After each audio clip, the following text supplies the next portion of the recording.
Have you ever responded to something and immediately thought, why did I react like that? Or maybe it was a situation that you were acting on knowing that maybe it was a bad idea, or just felt so out of control of your emotions that you don't even know how to handle them or how to express yourself or what you can do to calm down your emotions. I think emotional regulation is such an important topic that we're not really educated on, and I would love to shine light on this today. This is something that I have consciously been working on and bringing more awareness to in my own life. I used to be someone that really was like, when it rained, it poured. So much just excess emotion that not only did I not know how to express myself, but I also didn't know where I could put the energy into. So, what is emotional regulation? This is your ability to pause, feel, and respond instead of immediately reacting. It's not necessarily about suppressing emotions or being even calm all the time. It's more about having awareness and choice in your response. It's not about being less emotional, but more so being more aware of your emotions. Emotions in general are a pretty interesting topic to me because I think that the way that you feel can really change your perception on your life. Like, you can have on paper everything be going well, but if you're not taking care of how you feel, your emotional health and mindset, you're going to live in a different way. You're going to carry a different energy and you're going to show up differently on an everyday basis. So I think it's really important to hone down on what it means to be emotional. And I think it's really important to point out that everybody is emotional. Everybody just expresses it very differently. Everybody has their own way of feeling and coping and handling different types of emotions. But at the end of the day, I think being able to pause and reflect on the emotions is super important on an everyday basis, and just how you're able to carry through life. When our emotions are dysregulated, this can cause us to overreact in conversations, or even shutting down or completely avoiding conflict, overthinking texts and situations, feeling too overwhelmed very quickly, or also getting triggered easily in friendships and relationships. These feelings can directly affect stress, giving feelings of burnout, maybe lack of rest, and hormones. So the way that you're dysregulated may come out differently. I think I used to be maybe a person in certain situations, if it was people that I was comfortable with, that I would maybe overreact. And if I wasn't close to the person, I would maybe shut down. So it's also, I think, really important to think about where your dysregulated emotions show up in your life now, and also how the relationships in your life, how are they affected differently because of how close or maybe comfortable you might feel with someone. How does your dysregulated emotion show up in that way versus with someone maybe you're not as close with? And really, this is not a negative thing at all. The reason why we have a nervous system at all and emotions and feelings is really it's trying to protect you, your nervous system. Different past experiences, stress, and emotional patterns do shape your reactions. Things that happen when you were little. In reality, everybody experiences trauma. And so different past emotions and maybe ways that people around you when you were younger dealt with their nervous system being dysregulated affects how you're able to cope with these and how it shows up in your life. Sometimes your body just reacts before your mind can catch up. Really, your body isn't working against you. It's just trying to protect you. So I just want to highlight that really it's a beautiful thing that we're able to feel, that we're able to have emotions, and being able to reflect on them and trying to learn from them is really where we can take a little bit more control and accountability. And this is going to better be able to serve us in the future. And I think being able to reflect on them and learn from them and really grow from them is a personal responsibility. And I think that not everybody necessarily understands that concept. The sooner you realize how important it is, I think the more fulfilling and enriching your life will be. I think this really shows up in so many aspects of life. With friends, it can be like feeling misunderstood or rejected too quickly. I think that in reality, we all can experience this, especially nowadays with phones, and we have such easy access. I think so many, at least I'm very guilty of not necessarily always picking up the phone and calling when something happens, and this can lead to an easier effect of misunderstanding and misreading tones, and that's one of the worst feelings. So I definitely think being able to call, I like to utilize voice memos too, but I think really being able to internalize what's happening and finding coping mechanisms to emotionally regulate before necessarily reacting sometimes can be a stronger tool in the toolbox to be able to cope with the situation and handle the situation more gracefully. Again, like I said too, that the avoidance can lead to the emotional buildup, and this can lead to like either exploding or withdrawing, and we don't want that either. But most friendship issues aren't really necessarily could be about the situation. It's more about the emotional state when it happens. Going back to the conversation that we had about friendships last week, I think that this is a huge part in friendships, is regulating the emotions properly so that we're better equipped to handle the situation. Something that I wish I had mentioned in that episode is assumptions can really, really affect relationships, assuming anything. And so when we're able to emotionally regulate and then speak from that place, our friendships will be that much better, because assuming, I feel like, is really projecting maybe own insecurities and emotions onto others. And so I think that this is where integrating emotional regulation is really important, especially in our relationships. So I'm going to break down some tools for emotional regulation, keeping it practical, and just some of the things that I utilize and maybe some things that maybe I need to utilize. So a way that I really try to keep my emotional regulation on track and my communication therefore on track is by really trying to be aware of my thoughts. A really interesting concept to me is that we are not our thoughts, but then at the same time, our thoughts do have the power to control our reality. So meaning that not everything we tell ourselves is true. Just because we think it, it doesn't mean that it's a fact or that that is the reality. But at the same time, if we are constantly feeding ourselves stories and maybe toxic thoughts, I think that it can be really detrimental to not only how we view ourselves, but how we view our world and therefore how we show up in the world. So it's a very fine line, I think, between both. And I think that there's really a true power in both. I think it's really powerful to know that we're not everything that we think. When I found out this concept of we are not our thoughts, it really blew my mind that, you know, just because we think something doesn't mean it's true. But then also there is so much power in our thoughts. So really taking like mental inventory of the stories that we tell ourselves, what we're believing, what we're feeding ourselves, it really gets ingrained in the mind. But I think the beauty in that fine line is that we also have the power to change that at any time that we want. I mean, it sounds easy when I say it like that. It's obviously not easy, especially when this is something that is a habit and almost an addiction. The thoughts that we tell ourselves and the stories that we believe about ourselves in our stories, they can be really ingrained in the mind and really difficult to change. It's not something that just, you know, happens in a day just because you realize, oh, wow, this is the story I tell myself. I don't want to attach to that anymore. You know, it's every single day that you have to constantly show up and remind yourself of the new story that you want to ingrain in your mind and the positivity. And I think that it's really beautiful that we have the capacity and that our brains are so powerful that we can do that. It's such a blessing. A couple books that came to mind that this concept started getting introduced to me is The Power of Now and Atomic Habits. Those two books are super powerful, really easy reads. I feel like they are kind of self-help, but in a very tangible and digestible way. Yeah, I think that has really been powerful to me of where are my thoughts? What am I telling myself? And making sure A, that I'm not victimizing myself, and B, are these thoughts super rooted in emotion? If I were to take my emotion out of it, what would the story be? So just, I mean, that's really just self-awareness of being able to remove yourself from what you're thinking and remove your emotions to have a better picture of what the reality of the situation really is. Number two is something that I've started integrating as of lately. I think maybe in the past year or two is kind of delaying the reaction if needed. Don't necessarily respond immediately when I'm in, you know, that activated emotional state. I'm the type of person, I'm a Taurus, and I'm just the type of person that, or I used to be the type of person that I would really not like, not only confrontation necessarily, I don't know if I would say necessarily confrontation, but more so like the tension in general. I would want it to be resolved as soon as possible. So it wasn't necessarily, I was okay with the confrontation because I wanted it to be over. And that led it to my emotional state being even more heightened because it had to be resolved as soon as possible. And sometimes things just need space. And I think that it's okay. And so many different different situations with partners or work or relationships, friendships, family, whatever it is, even maybe with yourself. I think being able to pause and take a step back and not necessarily have to have a resolution as soon as maybe you put out in your head or that you want. And it can be really uncomfortable,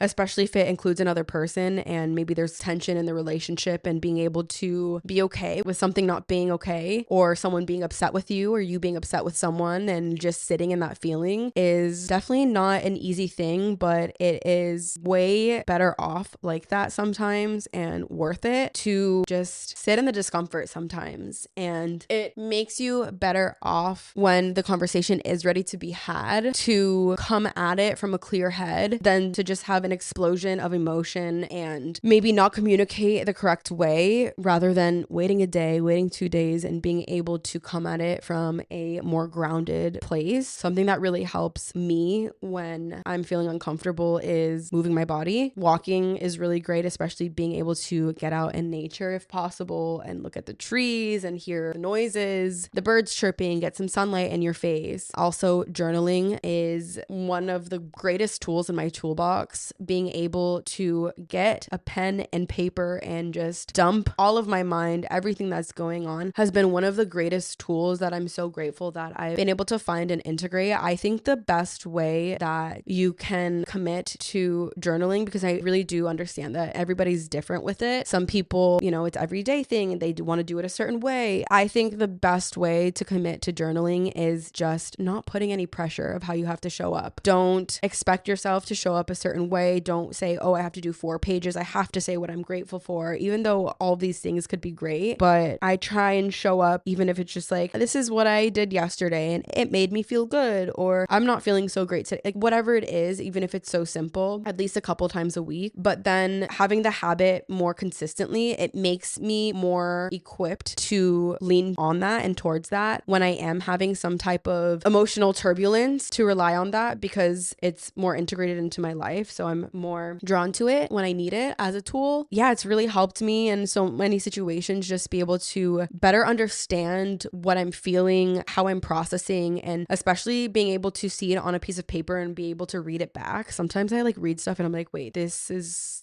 not necessarily valid. I don't like the word valid, because I think everybody's, no matter emotional state, whether it's valid or not, I think really at the end of the day, sometimes feelings are just feelings and you can't change how you feel. You can't change your emotional state. I mean, this is where emotional regulation comes in, because being able to see it in a different light, I think, is really important. But I think it's also really important to be able to just validate how you feel, even if it doesn't necessarily make sense, quote unquote, maybe to other people or even to yourself reading it back. But I think that being able to read it back, I think it's important to accept how you feel. Fighting any emotion is not going to do anybody any good. Being able to validate and accept how you feel comes from understanding how you feel, but then sometimes being able to see it on a piece of paper really puts it into perspective, and you can kind of hold yourself more accountable. What is the story that I'm telling myself right now? Where are my emotions in the story? Where is the reality in the story? And things like that. And then a couple other tools that maybe I need to integrate that I think are really powerful are naming the emotion. I can't really put a finger on if I do this or not. I think maybe sometimes, but I think I could maybe do a better job at integrating what is it that I feel. Is it overwhelm? Am I feeling hurt? Am I feeling anxious? Whatever the situation, whatever the scenario, what is the emotion being provoked? Because then you can kind of have a better understanding for yourself and also be able to express it more clearly. Something that I really, really love for emotional regulation, this one helps me most with anxiety, is paying attention to your 5 senses. This is something that I've utilized really in